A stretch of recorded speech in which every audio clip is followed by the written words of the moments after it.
Hey, everybody. Welcome back to the 20th episode of CelebWorx Live. 20 episodes. Can you believe it? No. It's incredible. Welcome back to CelebWorx Live, where both hosts are no longer allowed to eat pizza.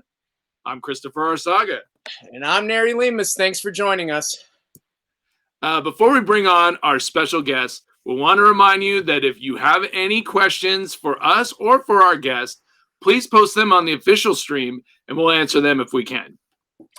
I'm excited to bring on this beloved voiceover icon and friend to the program. Renee Jacobs was born in Chicago, Illinois, and grew up in Lansing, Michigan. At the age of 11, she moved to Los Angeles with her family and began singing and performing on stage. She's a graduate of the USC School of Music and attended the Royal Academy of Dramatic Arts in London. Renee has performed nationally and internationally throughout her career and has worked in voiceover for radio, television, instructional DVDs, and animation. Renee has been heard on numerous animated shows such as Rose Petal Place and Rose Petal Place Real Friends as the voices of Orchid and Lily Fair in 1984 and 1985 with Marie Osmond. In 1985, she voiced characters on a series of books on tape from the toy line The Land of Pleasant Dreams, as well as characters on the Hanna-Barbera series It's Punky Brewster. That same year, she worked with Carol O'Connor on The Glow Friends, Save Christmas. In 1986, she began the much-beloved My Little Pony and Moondreamer series. Of course, the reason we're all here, she created the voice of April O'Neil along the way on the TMNT Teenage Mutant Ninja Turtles series during the show's amazing 9-year run. She provided voices for Hanna-Barbera's The Adventures of Don Quixote and Sancho Panza, the animated film, The Page Master, and the voice of Baby Glenn in Bride of Chucky. Wow. You have also seen her on the game series Masters of the Maze that aired from 1994 to 1996 as the Lady of the Maze, hosted by J.D. Roth. She's a big supporter of our company, and we appreciate her greatly. Please welcome the beloved Renee Jacobs to the program. Yay! Renee, oh my God, we're so glad to see you. We missed you. How have you been? How are you handling this quarantine? Oh, yeah. I'm doing fine. It's, the beginning was a little scary, but I think that we've pretty much got it down. We're wearing masks. We're washing our hands. We're not touching our, face. I'm wearing turtle shirts. Yay! That will protect you. And he can't eat pizza, but he wears the shirt, even though it says who wants pizza. Even though it says who wants pizza. Yeah. I love it. But everything's fine, a little sad to be missing out on all those Comic-Cons we booked together. Oh, yeah. Trying to keep in touch with the fans and do my part through, V-Shout or Cameo. And, it's weird time. But I love you guys, and I'm so glad to be spending some time. Oh, we love you too. We're so glad to have you on. Yeah. We were. Are you in the basement? I'm not. I'm in the sewer, actually, Renee. Oh, I see what you did there. Yeah. So he has turtle shirt on. He's in the sewer. Speaking of turtles, Chris. Moving on down. So yeah, let's start with the question since Nery's chomping at the bit here. Absolutely. We got to keep it rolling. So Renee, growing up, did you have like a fandom? Like growing up, something that you liked? Fans always want to hear about inspirations and things that they're the people that they admire. Like did you admire anybody? Did you collect anything? Did you have a fandom of something growing up? Oh, quite a few things. I think my first fandom is Wizard of Oz. Oh, love Wizard of Oz. In fact, that's I think how I started. There were other things that inspired me, but doing the voices of the Munchkins and follow the yellow brick road. Follow the yellow brick road. Follow the yellow brick road. So those are kind of how I started, and I love it. Wizard of Oz has always been an inspiration for me, just from a philosophical point of view, There's no place like home, right, Renee? No place like home, and sometimes you have to go away from home to find out where your heart is and where home is. And there's so many amazing characters and lessons. So Wizard of Oz, definitely the Hanna-Barbera's cartoons, Dick Dastardly and Oh yeah. Muttley and all of those. Yeah, there. Yeah, Yeah. I love Muttley. Love that. Mel Blanc, huge fan of Mel Blanc. Oh yeah, And Mel's got great. to work with him and meet Really? him. And what a lovely man. What a Wow. wonderful, wonderful man. So I think all of the cartoons that I grew up with, all of the Disney movies that I grew up with, were all inspiration for me. Yeah. And collecting, I collected trolls. Okay. I played Like with the ones with the crazy hair? Yes. Oh, really? That's great. And it's so fun that, now there's movies about Yeah. trolls. And that's like, oh, that's my childhood. Maybe one of these days Justin Timberlake will be watching this, and then he'll send you some stuff. Sure.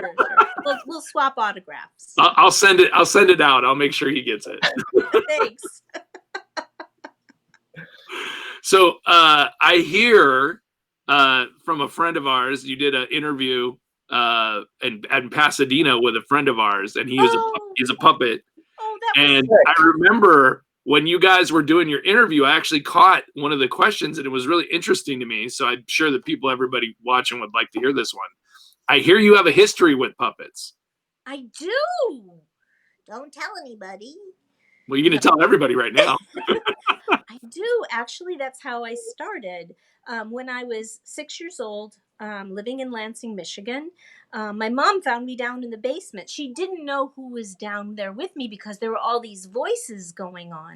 I had listened over and over again to LPs that had all of the Chipmunks and Peter Pan and Snow White and Pinocchio and all of the beautiful movies that Disney had done. We had a huge collection of those records, and I memorized them, and then I would turn the records off and do every voice. And so my mom came down to the basement one day wondering who was down there, and when she realized it was just me, playing to my stuffed animals on the couch. Was she on the phone with the priest calling for an exorcism? Actually, we're Jewish. The rabbi came Oh, over. okay. And he blessed the phonograph, and he blessed the stuffed animals. He says, she's not Meshuggah. She's talented, gather an agent, and I want 10%. No, the rabbi didn't come over. My mom, bless her. She is one of my biggest fans. She found an outlet for me. There was a woman who was kind of looked like Mary Martin, like from Peter Pan. And she had a television show on the Michigan State University television, kind of like PBS. Yeah. And she did puppets. She had all different vignettes and different kinds of puppets, maybe pre-Mr. Rogers. Even. Was this called The Land of Play? It was not called, yes, it was called The Land of Play. Yeah. I think so. I wonder if there's any recordings of that. Would it be, it might be Kinescope. Are you throwing the gauntlet down on us right now? Yeah, you find it. So, normally between Nery and I, we're pretty good at finding stuff. Maybe you'll find it. So my mom enrolled me in a class at 6 years old with this woman, and she showed us how to open up our favorite stuffed animals and make puppets out of them and create voices. And after the course was over, she said to my mom, Renee's really talented. I'd like to have her on my show. And then I do traveling puppet shows to schools, and then we do a show, and then we teach children how to do this. So my mom said absolutely, and I worked on the show, and I traveled with the little children's puppet company, and that's how I started kind of doing voices. Yeah. Wow. That's amazing. Now, so you, at the age of 11, you moved to LA. So what made your parents decide, you know what, we're going to pick up from Lansing, Michigan and just move across the country to Los Angeles? Weather. Oh, God. Weather. Have you ever been to Michigan? Yeah.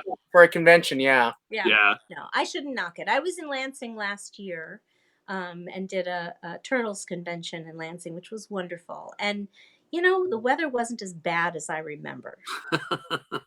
Yeah, you're But only there for a couple of days though. oh So. yeah, that's right. Winters were hideous, depressing. You even in the summertime, you could make this wonderful plan to go out and do something outside, and then it would rain or there'd be a tornado.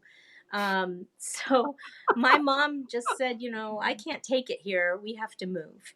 And so my God bless my father's soul. He said, whatever makes you happy. And he was an orthodontist. He sold his practice, and we moved to Los Angeles and never looked back. Wow. So yeah, It's and amazing. I was thrilled because I knew I wanted to be an actor, and so where are you going to be an actor? Not in Lansing, Michigan. That's Well, right. I think it's incredible, and the fact that you graduated from USC School of Music. So I didn't know that you were very musical. Yeah, actually, I have a 3.5 octave vocal range, and I am a trained opera singer. What? What? Yeah. Wow. The things we learn. Yeah. When we moved to California, we lived in Buena Park, and I had a voice teacher in Santa Ana, and my mother would take me every week, and he was a teacher who taught the classics. So I started in opera, and that gave me an amazing ability to do different ranges of voices because you have to pick a key in which to place that character, and so having a wide range of vocal ability helps in doing voices as well. At what point did you say, okay, I'm not going to pursue music further. I'm going to switch over and go to, just full on acting? Because I mean, you attended the Royal Academy of Dramatic Arts in London. So Yeah. at some point you made a decision. So I'm interested in everything. I mean, I always say I know I know a little bit about a lot of things. I always went where my interests took me, and I was always open to doing whatever came my way in terms of acting and singing. I really thought that I would be doing musical comedy. That's where I thought I would be. I gained a huge passion for Shakespeare in high school. And when I had the opportunity to go to RADA, the Royal Academy of Dramatic Arts in London, I had to follow my heart and go in that direction. So I was trained. I was studying and training for whatever would come my way. I wanted to be ready for whatever. They always say luck is preparation meeting opportunity. So I tried to be as prepared as I could for wherever life's journey would take you. You know how to make God laugh, right? How? Make a plan. Yes, I love it. So you plan to be an opera singer, and then you're doing voices on. And then you're doing something completely different. Yeah. So you got to just be ready for whatever comes your way. Yeah. Agreed. Now, your first voice role was on Rose Petal Place. Mm-hmm. How did you get cast for that? I mean, you were two characters. You were Lily Fair and Orchid. Mm-hmm. So how did that come about? Well, that wasn't really my first voiceover Well, job. I mean, in terms of regular TV animation, I assume. Oh, okay. Right. All right. I actually are very good friends with David Kirshner, who is the producer of that. And he said, I know you do voices and you have an agent. Would you like to audition? Hello. So I had to audition just like everybody else. I wasn't given the roles.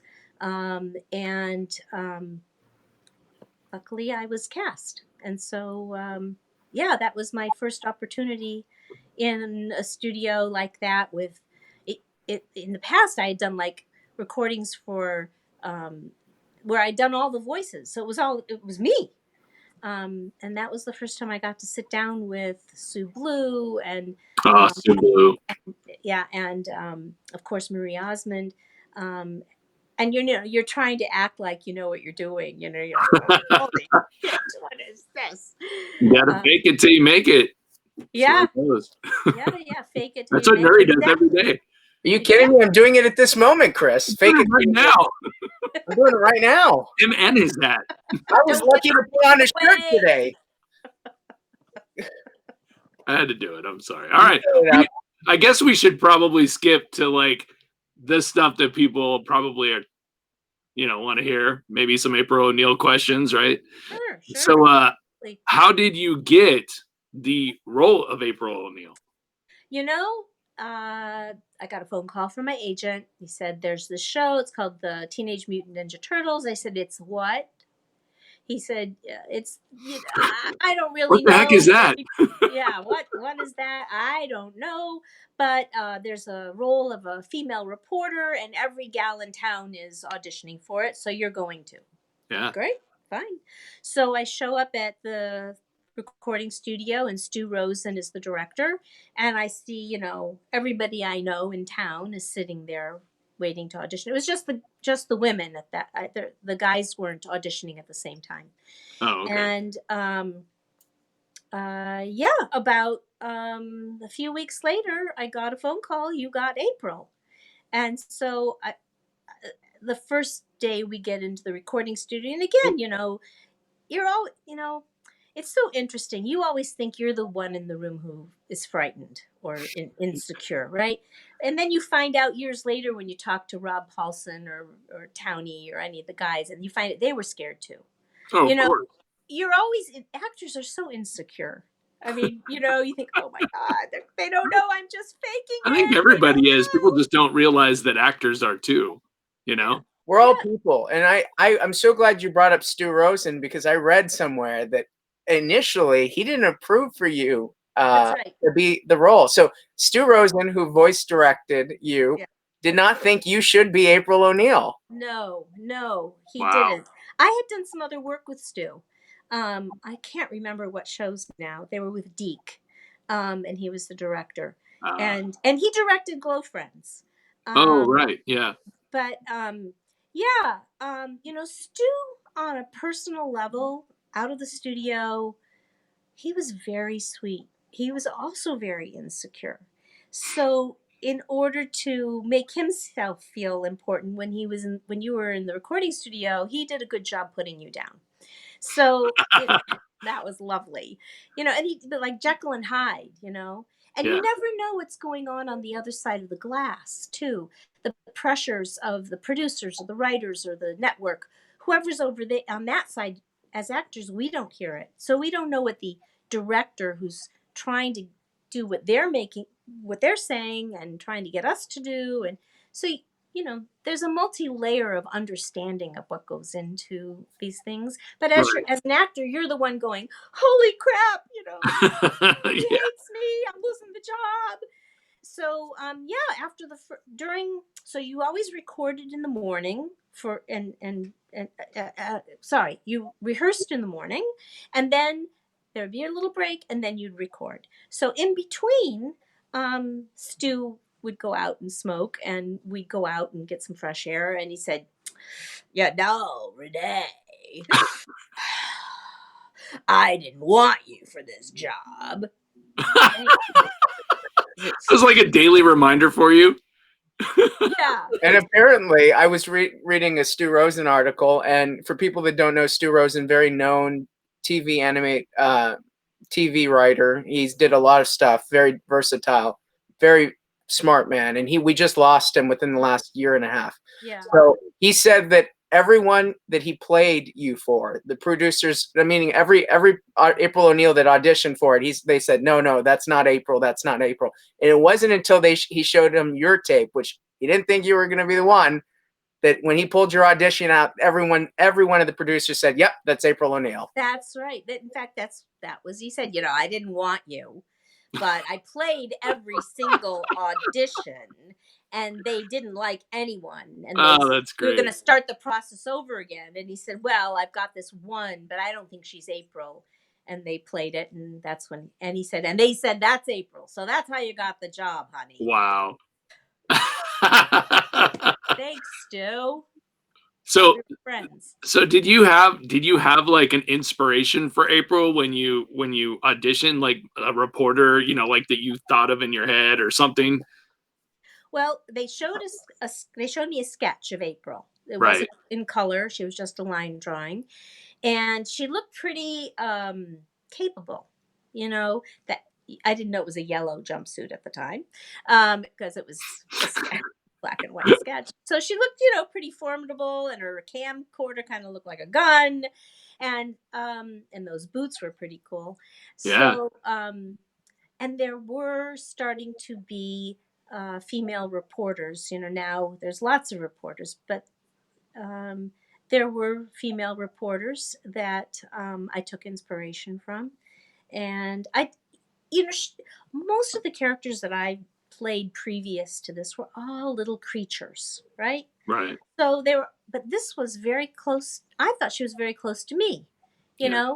kind of spunky and not afraid to try something new. And You said in a previous interview, said that she was a very strong character with very good convictions, and that she should be a loyal friend, and that was you. yeah. So that's what Nery wants you to say right now. She's a very strong person. There you go.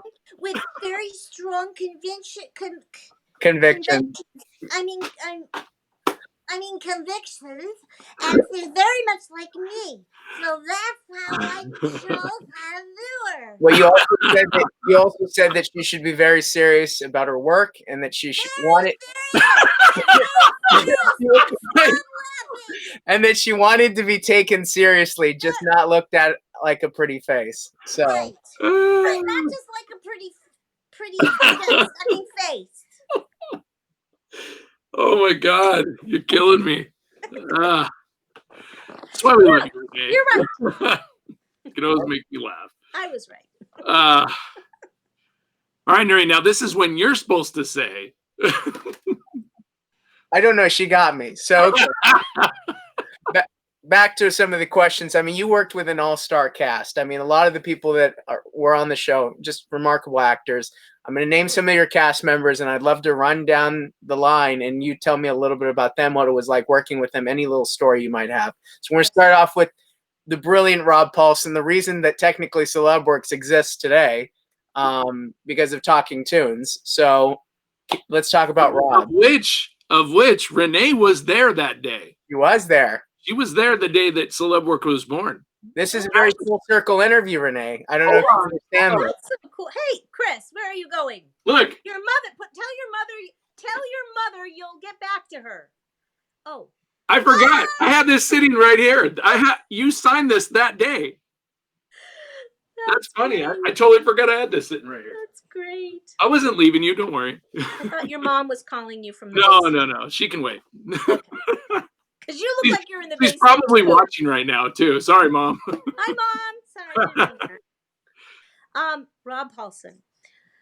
A mensch with a capital M, and for those who don't know what that word is, look it up. He is so talented. All of these guys are talented. He would kind of be the first person to start throwing sand. I always describe. People say, "Well, what's it like in the recording studio?" I said, "It's kind of like your parents say, okay, we're going to take you to the playground, and there's going to be a sandbox, and you can play in the sandbox, but don't throw sand." And then they drop you off, and they leave, and the next thing you know, Rob starts throwing sand, and so we're all throwing sand. Now, April was kind of the straight person. She was kind of the Burns to the Gracie Allens. But those guys, and Rob was, he's so quick-witted and so sharp. But they're all so kind. There was a situation where Rob had been asked by the production company to go to Las Vegas and meet these kids and promote the Turtles, but do autographs and meet kids that were fans. And so he agreed to go, and it was promoted. Talking about the production company asking, it wasn't like you guys, a separate gig. And and then it came to pass that we were going to record on that day, and they wanted Rob to cancel. And Rob said, "I can't cancel. These people are looking, they're looking." They said, "If you don't cancel, we're going to replace you." And he said, "I have to go. They're counting on me. I can't disappoint them." And so he went, and there were some episodes where he was replaced. By Michael Goff and Hal Rail. Right. Wow. Yeah. Right. And that was because he's a stand-up guy. Got a heart of gold. I He's mean, amazing. We love Rob so much. we've known him, met him so many times. Heart of gold. I mean, really, Rob, the genuine feeling that he gives you on Talking Tunes, that's Rob. That's him. There was one of the years we all decided we wanted to have Turtles jackets, and they were expensive. And of course, the production company wasn't going to pay for them. They were a little cheap. That's all production companies. That's not no, not all. I don't think so. No. Well, most. Many. So, so I think it was Cam worked on organizing, getting these Letterman jackets. They were wool with leather sleeves. They were beautiful with huge, gorgeous embroidery on the back, our characters on the front. So Rob's a hockey player, and he played on a celebrity team. And so he went to go play. He had his Turtles jacket because he was with Jerry Hauser and some other, voiceover actors and actors. Buddy Jerry. And there was a little boy, I think his name was Chad, and he was in a wheelchair, and he was very sick, and he admired the jacket. And Rob took it off and put it over his shoulders, and the parents said, "Oh my God, no, don't!" He goes, "No, it's my honor." Wow! And he gave that jacket to that little boy. Yeah, such a good guy. I didn't know. I mean, I knew about the jackets, but I hadn't heard that story about Rob's. Yeah. Wow. Yeah, amazing. Wow. So I could speak for hours about Rob Paulson and all the guys, but if you, I think all of us can. I think that's a remarkable story. I'm gonna move on to Cam Clark. What's Cammy like? Cammy is absolutely wonderful. Lots of energy. Very flamboyant. First to admit it. He likes me a lot, by the way. What's not to like? He's great. Chris, come on. He likes me. You're a boss. Cam's great. I love Cam. Also, very, he has his own loop group, so he has his own company. Cam always had, he was always the straight person too, which was funny for Cam because he's not straight.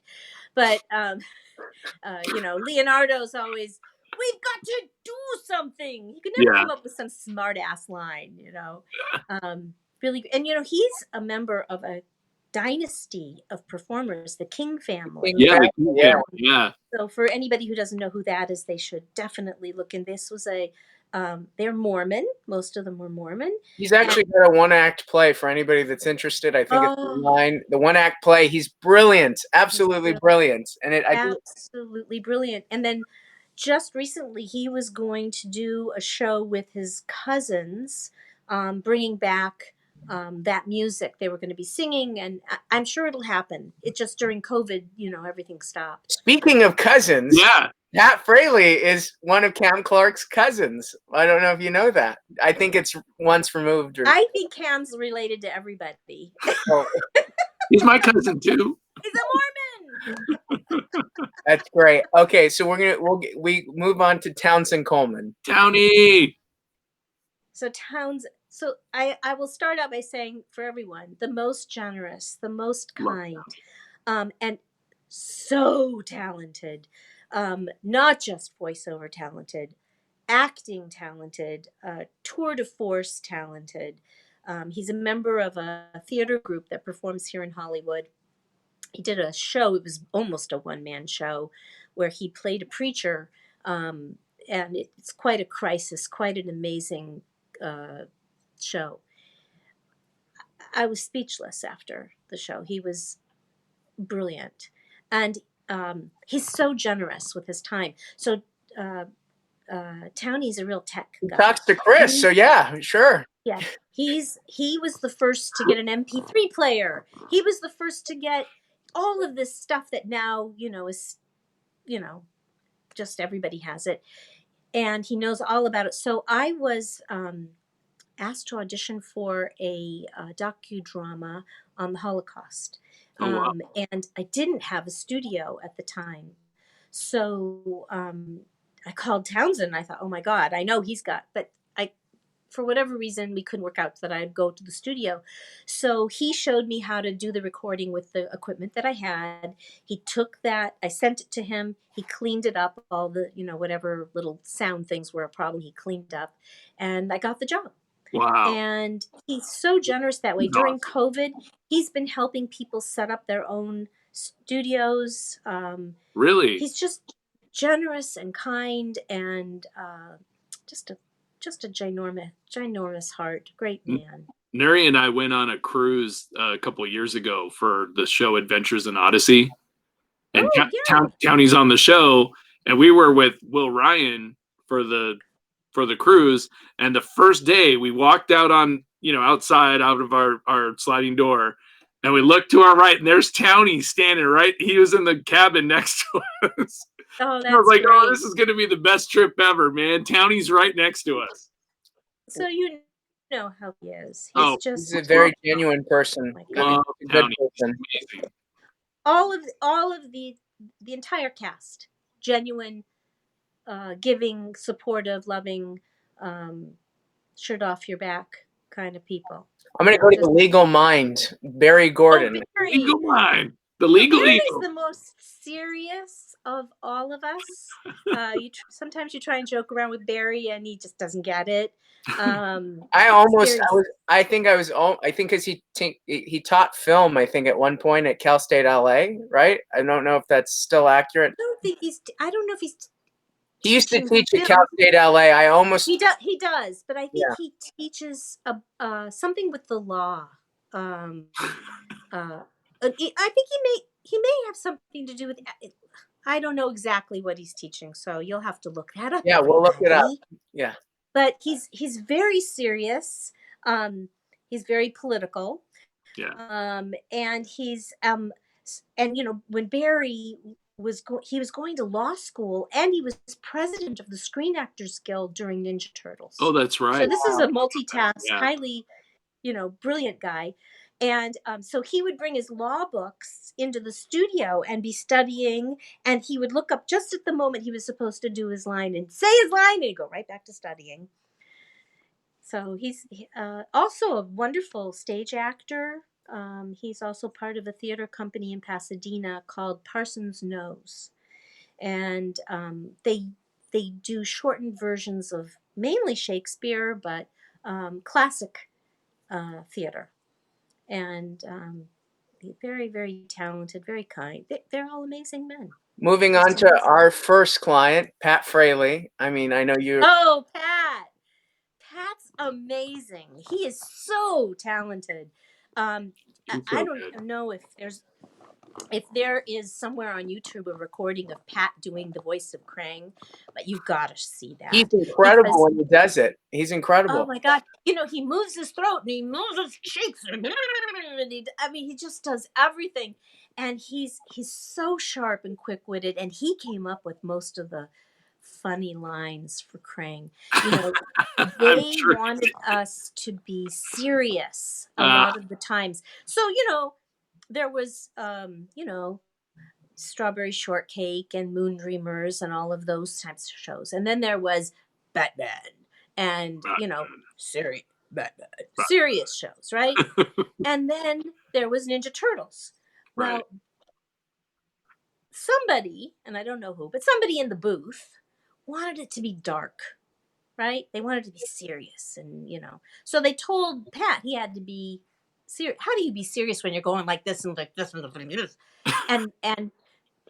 And with Pat's quick mind, it was very hard for Krang to be dark, and evil. Yeah. So, and I think that's why Ninja Turtles is so wonderful and popular. It worked so well. The villain, I can't see. Anybody could have been dark. Anybody could have been, hero turtle. Here are the Ninja Turtles, and here's April, and here's bad people. And it's the banter. It's the one-liners and the zingers, and many of them were ad-libbed by the guys, and of course Pat just you had to kind of rope Pat in. I believe it. He had to reel him back in because he's like Jonathan Winters. He would get too far. That's a very interesting comparison. Yeah. Yeah. When we did our crazy brilliant. Yeah, exactly. When we did our first show with him, we were talking about something, and he was sitting in the back seat, and I was driving, and we were talking about Jack Nicholson for some reason, and I don't know if you've ever heard his Jack Nicholson. Oh yeah, and it is spot on. I thought Jack Nicholson was sitting in the back seat.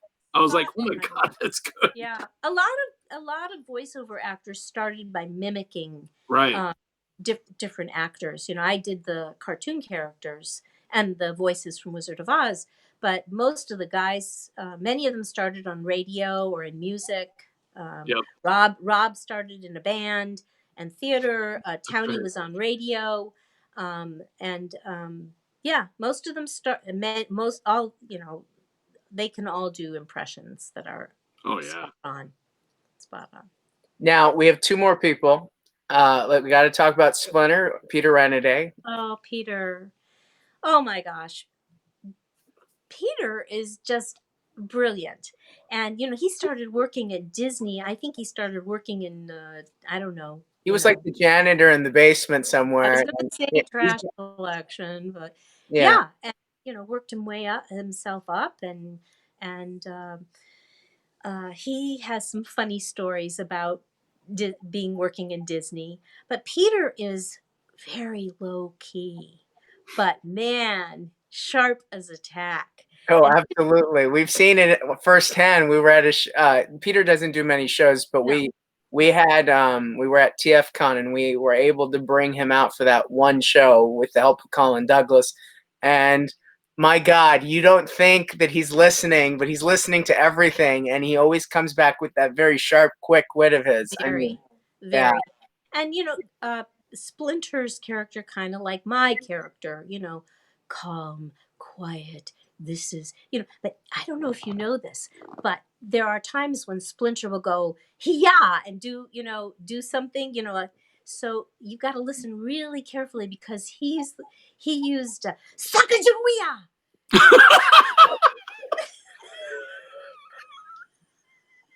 It's going to be my new joke when we go to my God. Shows. I'm going to just be screaming Sacagawea when I go through the aisles.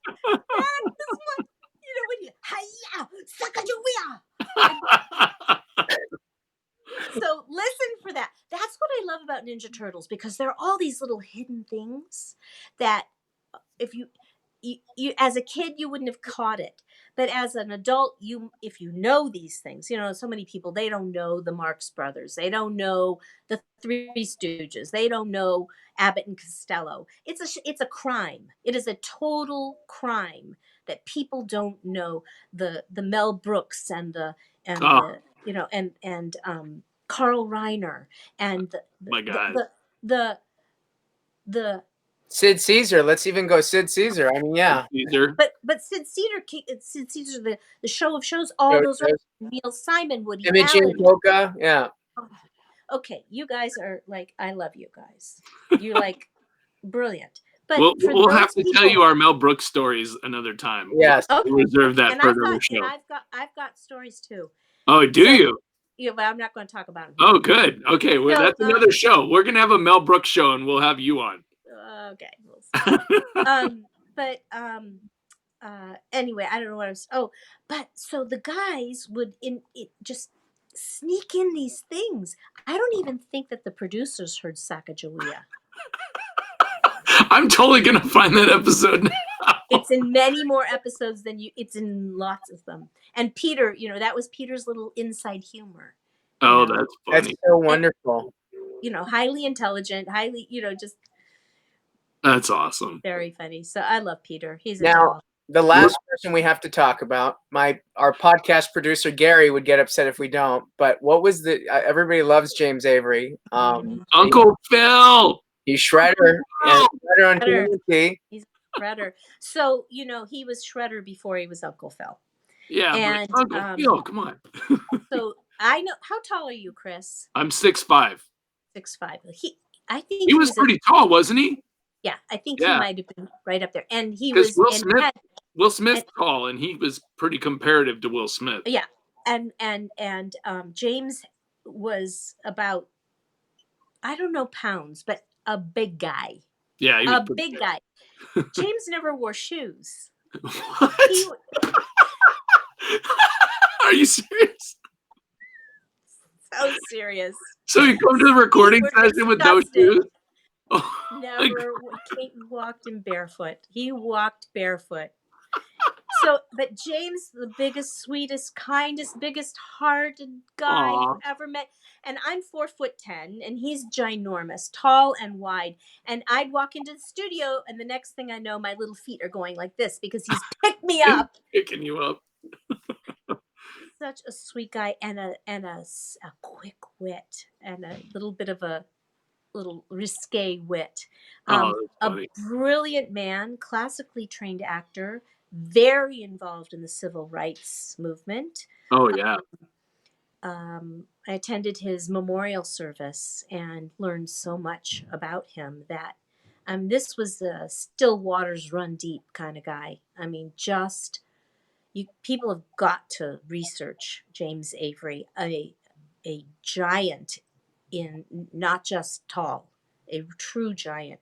And then, he was trying to stay on the show and do Fresh Prince, and when it got so big, he just couldn't do it anymore. Right. So we moved. He couldn't do Shredder anymore. And then they had Jim Cummings replace him. Right, and Jim is wonderful. Jim's awesome too. We He love did Jim. Leatherhead too. That. Oh yeah. Leatherhead. Oh, that's right. He was Leatherhead. Yeah. Jim's great. Do you have like a specific memory of James in the studio at all that you can think of? More so, James Avery? Yeah. Not really. No specifics, just the shoes. My what is it? Yeah, the Just barefoot. the no shoes. The no shoes, but the laugh. Yeah. He had a laugh that was bigger than all outdoors, and his whole body shook with laughter. And the guys would crack us up all the time with what they were doing. So many times I have to say, okay, stop. We're gonna. I can't even fathom being in a room with them, just like trying to do anything. Like I can't just imagine it just erupting into chaos all the time. Well, if there hadn't been anybody behind the glass, we wouldn't have gotten anything. Yeah, I'm sure. There were days when my face hurt so badly from laughing. Yeah.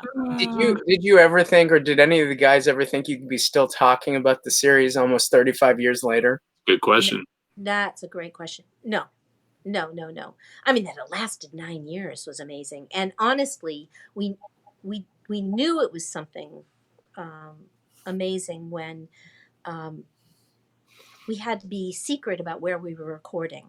We were not allowed to tell anybody where we were recording because people would have shown up. We had to do public service announcements so that children wouldn't remove the sewer covers. Funny, but dangerous. Leonardo! Turtles. I remember my daughter was 2, and I was in the park with her. And I looked around and I realized every child had Ninja Turtle socks and shoes and shorts and hats and T-shirts. And if it had been my face and not my voice, I wouldn't have been able to go out. Yeah. I gotta say though, I was thinking this earlier and I didn't get a chance to put it in there, but it's funny because I grew up in that time when it was huge, and I actually read the comics before it became the cartoon. Like I was a comic book nut, and I remember thinking, you were? I am a comic book. So I remember thinking back then, like, hey, this is really cool. And I liked it a lot, but because comic books back then aren't like what they are now, not a lot of people knew about it. But then when the cartoon came out, that's when it blew up. Yes. And honestly, I firmly believe this. It's not because you're on right now and I'm telling you this. This is 100% true. if you guys didn't do the voices the way that you did, you personified those characters. Yeah, I don't think the show would be as big of a success I definitely without you guys. I think it's don't think it would have been it's a perfect formula, you know? I would have Spice, nice, and everything great. I mean, it really worked out for you guys because I think that in theory, you know, it's all about you guys are all puzzle pieces, and without one of you guys, the puzzle doesn't work. You can't see the full picture. I agree with you. It was a really very, very special kismet kind of moment. I think that the secret sauce is the guys and how they ad-libbed and how they stuck together, and I think that it played it meant a lot to a lot of people. We've all heard when we go to Comic-Cons how if not for the Ninja Turtles, I might not be alive today. Right. If not for the Ninja Turtles, I don't think I would have gotten out of this situation. Or in terms of my character, I wouldn't have felt strong enough to pursue an education, gone into the military. My father didn't expect me to do anything but get married and have children. Yeah, you know, that's there's amazing. nothing wrong with that. That's I'm not amazing. saying that. But young girls didn't have role models like they have now. They've got, Wonder Woman, and they've got there's so many strong female characters. How do you look at that responsibility, Renee? Like, I know it sits on your shoulders, so how do you move forward knowing that? I'm so proud. Oh my God. You should be. You should be. I'm so proud. I was at the right place at the right time. I'm the luckiest person I can imagine. I mean, I was lucky that nobody else was acceptable to the producers, and I was the last one that they played. Maybe if he had played mine in the beginning, they wouldn't have thought I was April. You know, right. They just listened to so many that it were. was like I don't. Nah, I don't they made the right choice. They made the right choice. It was very. A lot of times, getting the role is luck. Yeah. Okay. Right place, right time. They didn't eat lunch. They ate lunch.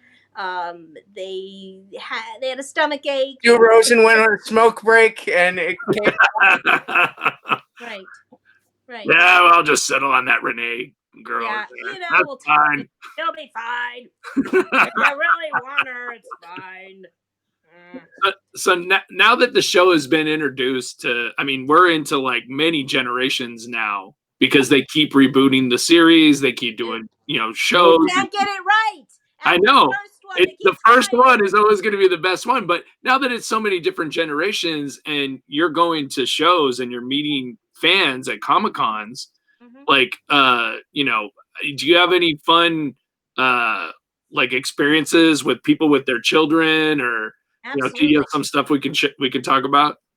All different kinds of things. So, that's amazing when the father is now sitting with his children and they bring me that fabulous DVD collection in the turtle van to sign. Right, yeah, the van, yeah. And the father's like sweating bullets and shaking, and the little boy's like, "Dad, I want a candy bar." This is April O'Neil. Yeah, right, and I'm Leonardo, Dad. But it is wonderful because they are sharing their childhood with their children, and they're passing down the life lessons that Ninja Turtles gave them. Right. And then the adult is relearning, oh, that's why I like turtles, or oh my God, I never realized what they were really talking about, or this, they were saying Sacagawea. It's Sacagawea, Chris. Whatever. Do you know who Sacagawea was? She's on a coin, Chris. Damn it. Coin. Yeah, I know. Wasn't she the one that was with Lewis and Clark, right? Yeah. Okay. See, I'm not completely. I would have been really scared, Chris. I was waiting to see if I could catch you. I'm only this. Well, I don't know. Maybe that's stupid. So there's all kinds of. So then you've got interesting things where the guy will come up and the next thing he's taking his shirt off because he wants you to sign his back. He's got a a Ninja Turtle tattoo. Oh yeah. And I'm thinking, do I really want my signature on somebody's rear side? Well, see, it's funny now because when Nery and I first started doing this, it kind of freaked us out at first, and now it's like second nature because we see it almost every time we go to a show. Sure. Yeah. $40. No. Yeah. Me and Nery just go. It's so, and I'm thinking, are they going to forge my name on checks or something? What? It's a little weird. I'd rather them pay you and actually get the real deal. Yeah. Well, there's some magnificent tattoos out there too. Oh yeah. God, they're beautiful. I've seen some really cool ones. And I mean, for somebody to do their entire sleeve, It's dedication. All turtles, yeah. I mean, that's the power of this show. That's Absolutely. the power of these People characters. want it on their skin. On their, permanently. Life changing. They can't go to bed without it. I know. That's right. You gotta have your binky. Yep. So I want to. I remember Pat when in 2014, Pat came to me and said, "Hey, they're putting us on the new one," and I'm like, "What?" And so I remember you guys did the episode in the 2012 series, right? And was it Andrea Romano was the Yes. how was that coming back and reuniting with the guys? And so honestly, I wasn't on that episode. You weren't? She was Mrs. O'Neill on another episode. That's right. I did get to come back as April O'Neil's mom. I see. I thought you were. My bad. I wish I had. They should have. Yeah. Well, who do I have to go hit for you? So April O'Neil in this series, was a teenager, and right. I don't know. They either didn't think of it or it didn't fit in that storyline, but they did have me guest star in an episode called Buried Secrets, where April O'Neil's mom is gone, and the evil, I guess it was the Foot Clan, creates a bot that looked like April O'Neil's mother, and she shows up, and eventually they discover that she's there to kill the turtles. She's like the Smurfette of the turtles. But it was wonderful. The Nickelodeon studios are beautiful, and Andrea Romano is a dream director. She's great. She's great. She's so great. And to be back in the studio and associated with turtles was, I could have done it every day. That's so awesome. Joy. So any roles that people might be surprised that you did? Yes. I was Baby Glenn in Bride of Chucky. Yeah.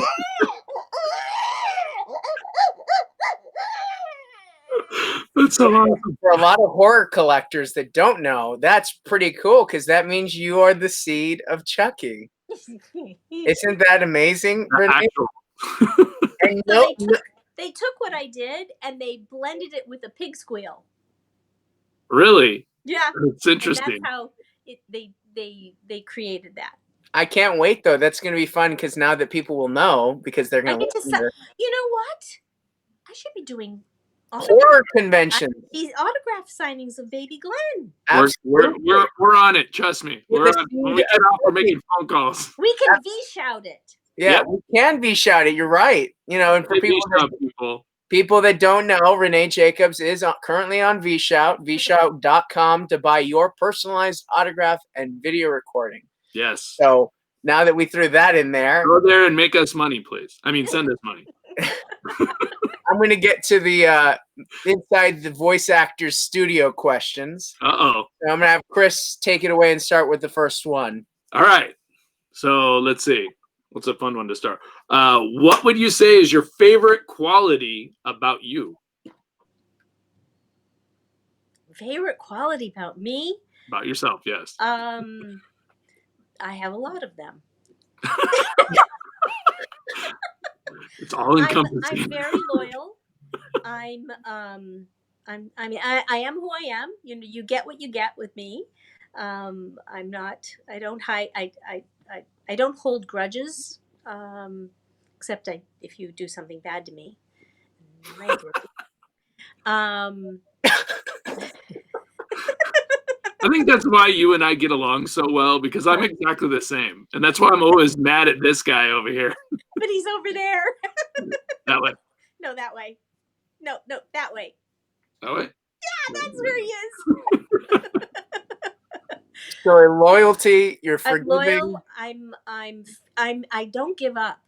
So, I always say if there's a problem, I either get around it, I get over it, I dig under it, or I go damn through it. And you don't and the other thing is that I make up my mind pretty quickly, and I'm always right. That's a good one. But if I make a mistake, I just it's I'm not afraid to try something. So That's it's like good. skydiving. I don't want to skydive, but I'm not afraid to try something. And if I make a mistake, then I just go back to the place that I was and I try and make a different choice. I don't want to let fear hold me back. Except I'm not skydiving. Yeah. We need to get Nery skydiving one of these days. Speaking of many different choices, what's your favorite ice cream? Ooh. My I like favorite that ice one. cream. My favorite ice cream. My favorite ice cream. That's a difficult one. Chocolate peanut butter. Ooh. Rocky Road. Yeah. That's The things that dreams are made of. That's right. Yeah. Another thing that Nery can't eat. I'm not eating it either. I'm sorry, Nery. I love you. I don't know. After It this looks recording, great. maybe I need a tub of it. So All right. So now here's my question. Another one that neither of us can eat, and I mentioned that in the beginning. What's your favorite pizza topping? My favorite. Okay, so my real favorite pieces. Your real one, not in the show. Not in the show. No, not in the I show. like extra thin, so it's crispy. Mm-hmm. And I'm not a big fan of tomato sauce because it gives me heartburn. Yeah. And I like a white pizza. Oh. Racist? No. white sauce, got it. It's not racist, is it? No. I know what you mean. I know what it is. Yeah. It's a white pizza with basil. So Right. is it the white sauce is like it's like olive oil. It's not cream. It's not a cream sauce. You don't No, like it's cream sauce. a little olive oil, and it's usually a burrata cheese or something like that. That's Right. my favorite. Yeah, and it's But- like basil and like maybe chicken or something. It can. Yeah. I'm hungry. I know. I am too. We're done. I'm calling Domino's. You're I not don't eating care. I'm pizza. gonna eat it anyways. You're not eating pizza. So the next one, which is everybody's favorite, what would you want God to say to you when you reach the gates of St. Peter? For you, it would be different, right? Because Moses, it would be. So tell me what it would be for you. you did good. You did good. I like it. All right. That's all I need. What would you say? What would you say? Sorry, Nery wrote these questions and he doesn't know how to write. I'm gonna just tell everybody right now. I thank you so much. I'm gonna read it exactly how he wrote it. Okay. What would you say is the first thing of advice you would give someone if you had the chance? That's actually a great question. I don't know what you're talking about. Right. It doesn't flow. And what would be the first thing of advice that I Yeah. would What's give? the thing of advice? Okay, What I'm advice would you confused give because I give a lot of advice about Yeah. a lot of How's things. that? That's a little bit. It could be anything. It doesn't have to be anything. Don't worry, I love you, Nery. It's fine. Nothing specific. You love me so much that you let thousands of people, when they walk, Yeah, everybody knows that you're we. not gonna- This is what makes people love us, for God's sake. I'm sure. Okay, great. So what would be that piece of advice, Just Renee? so you know, Renee, this is exactly right now what's going on. This is exactly what caused us to do this, and he never wants to do this on air. Like he wants to be Mr. Let's ask the questions. I would like to be James Lipton. Okay, that's Yeah, what I okay, sorry. Next life. So advice. What advice would you give someone if you had a chance? And it can be You any have advice. something that you are passionate about, that you should pursue it with everything you can. Not to give up.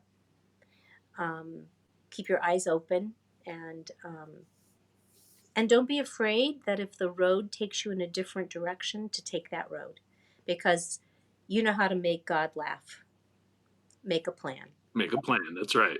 And I'm all about making a plan, but life takes you in different journeys. And it's the adventure, it's the journey. It's not always where you think you're going to end up. If that were the case, I would have been on Broadway. I wouldn't have gotten married. I wouldn't have had kids. I wouldn't have had this marvelous experience of being involved with voiceover, and these amazing, talented people and you guys. And it, if that had been, if my plan had come true, my life would have been different. And I love my life. I'm very lucky. So you may set out on your journey. Be as prepared as you can be as trained as you can be, whatever that is. It doesn't have to be acting. It doesn't have to be, whatever it is, be the best you can be and keep your eyes open, because when a door opens, don't be afraid to go through it just because it wasn't the door you thought you wanted to go through. I love that. Renee, thank you so much. That is amazing. That was so perfect. You have no idea. That's why I asked the question, Chris. Okay. Nery, that was a very well written question.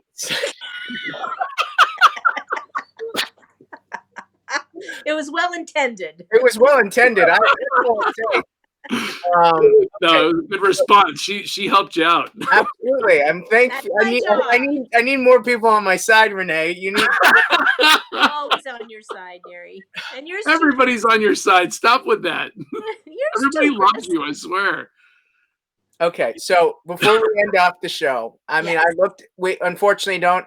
We went through the the questions from the fans. A lot of them are comments saying they love you. So I love them too. We can throw up a couple. We can let's spotlight a couple. Yeah, let's spotlight a couple just so that people don't throw lemons or something at us. Adam Winter says, always love hearing from Renee. Hey, Adam. I love Adam. Hi, Adam. Timothy Dacus says, hi, Renee Jacobs from Miami, Florida. Oh, I love Miami. Timothy. Maxwell Rochette said, made it on time. Yay, Max. Yay, Maxwell. I'm sorry, I'm going to keep looking. And it said, Adam Winters also said, the Nick crossover wasn't complete without Vintage April. Yep. Oh, Adam, you are my hero. You know that. You know I love you. Oh, Adam also said that if you check out season 3 episode Beneath These Streets. Yes. For the Splinter Sacagawea line. Sacagawea. So I'm going to say it however I want to say it. Adam, there might can't be. correct me. She's gone. I think it's there in a few more episodes. You have to look. I will put this up there. I don't know if we can answer this though, but what was it like recording in the booth with replacement voice actors on Turtles? Was it weird? Yes. Yeah, sure. I figured. But you know what? They threatened all of us that we could be replaced. In fact, So I was doing very well in voiceover, and my career was building. And Turtles happened, and now they record you, whenever you can make it. Anywhere, yeah. Then they recorded us all together. They made it very clear that if I missed a recording, that I would be replaced. I was in the hospital. I had gotten really, really sick, and I was in the hospital. Got out on a Monday, recorded on Tuesday. My arm was black and blue from my shoulder to my wrist from the IV. Oh, man. And I went in to record. And I told my agent, look, don't send me out on anything, because Turtles is a sure thing. And if they're going to be recording during that same time period that we're recording Turtles, they made it really clear I would be replaced. Wow. Well, I valued that job. Yeah. And, we were doing hundreds of episodes. And when they tell you, they take you off in a corner and say, because some of the guys were getting other jobs and there were conflicts, and they made it really clear, you're replaceable. I mean, Rob, not to go into that territory, but the last season is not him. It's Michael Goff and Hal Rayl, and I'm pretty sure that there's some conflict there, but Rob will never say anything bad about it. You know what? I will say that there's no one. You can come from a place of I won't do that if you're really successful, or you can't go into somebody else's shoes. What if that person, and I'm not saying I know anything about the situation of Hal or Peter or anybody. What if you needed the job? What if that job was something that then led to something else? To say you were on Ninja Turtles. It wasn't personal. you can come from a place of strength and say, I would never do that. Yeah. And that's wonderful. I mean, there was an episode where Peter got really sick, and Townsend did Master Splinter, but refused the pay and asked that they go to Peter Wow. for voicing that character. Wow. Wow. That's a great story. That is an But amazing story. Sometimes you make a decision, if they were definitely not, if the whole community, if every person said, no, I'm not going to voice that, I'm not going to do that to Rob, but how are you going to count on every single person? So if you weren't the person to take the job, it would have been somebody else. You can't criticize them unless you walk in their shoes. Right. And Rob got Animaniacs, and Rob did other things. So if he had chosen to stay with Turtles for one door closed, season, but many doors open for Rob. Many. That's what I say. You just, luck is preparation meeting opportunity. You don't know which way the road's going to take you. And like I said, if a door opens, you can choose to go through it or not for whatever your reasons are. And I don't think there's any. I would doubt there's any animosity, because there's not. And then I can tell with Rob there is. You can already tell. No, and without a doubt, there's not a doubt in anyone's mind, and I'm sure Rob knows this, that he's always Raphael. Oh, he knows. Barry Gordon is always going to be Donatello. For sure. Townsend Coleman is always going to be Michelangelo. Camp Clark is always going to be Leonardo. You are always going to be April O'Neil. Peter Rainey is always going to be Master Splinter. There's no doubt in anyone's mind. I don't think anybody could actually do Krang other than Pat Fraley. Yeah. Maybe Frank Welker, and that's about it. Maybe. He doesn't need to do it. Right. So, as we end the show, we do a voiceover spotlight. Can you give us a little April O'Neil news broadcast closeout? Absolutely. This is April O'Neil of Channel 6 News with a special news report. I've been here with Nery and Chris, and we've been having a wonderful time. But now I have to go because the turtles are calling. Everybody take care, be safe during COVID, and remember, Turtle Power! This is April O'Neil, Channel 6 News. Renee, thank you so much. That was amazing. Can you tell people where they can find you on social media, things to follow, plug anything? We already told them about Cameo and vshout.com. Can you tell them where to find you on Instagram and Facebook? Renee Jacobs, Renae Jacobs. My Instagram is Renee_L_Jacobs. And I think I have Twitter, but I don't use it. And yeah. And then, Cameo and vShout. Right now, that's really the only way to get autographs and voice messages. And I hope to meet everybody hopefully next year at Comic-Cons again. We hope so too. Renee, thank you. We love you. Thank you for being so good. Renee, we love you. It's really fun. Thank you, everybody. Now, before we take off, Chris wants to tell you a few things. So, Chris, take it away. All right. So, normally this is the point where I'm going to tell you what we're doing next week. But since Nery and I are taking some time off, we are not, as of right now, planning something for next week. I don't think we are, because we were planning doing some business stuff. And when we're doing business stuff, you guys benefit from that also. So just remember that. If we're not on, we're doing stuff that you benefit. We're working, guys. We're working for you. Florida. You guys. Florida.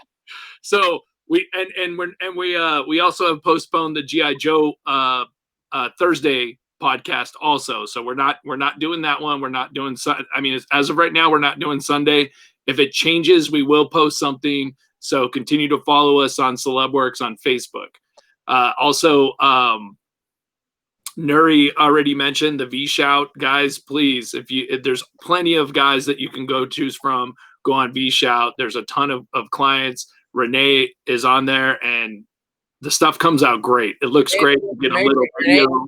Renee killed it with the video. She did a great job. Her videos were amazing. So please go on there and check it out. And if you can't find vshout.com, which is VSHOUT.com, you can go to CelebWorx.com and click on her photo to purchase an autograph and a recorded video, personalized video. That's right. So once again, guys, thank you for joining us.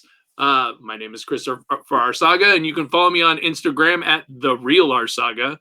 And in the words of Master Splinter, There are no accidents, only some purpose we haven't yet understood. And this has been Nery Lemus. You can follow me at The Real Nery Lemus on Instagram. Just leaving you with a small reminder, keep your feet on the ground, always reach for the stars, and never forget to stay inspired. Night, everyone. Good night, everybody. Thank you, Renee. Thank you. Bye-bye, everybody.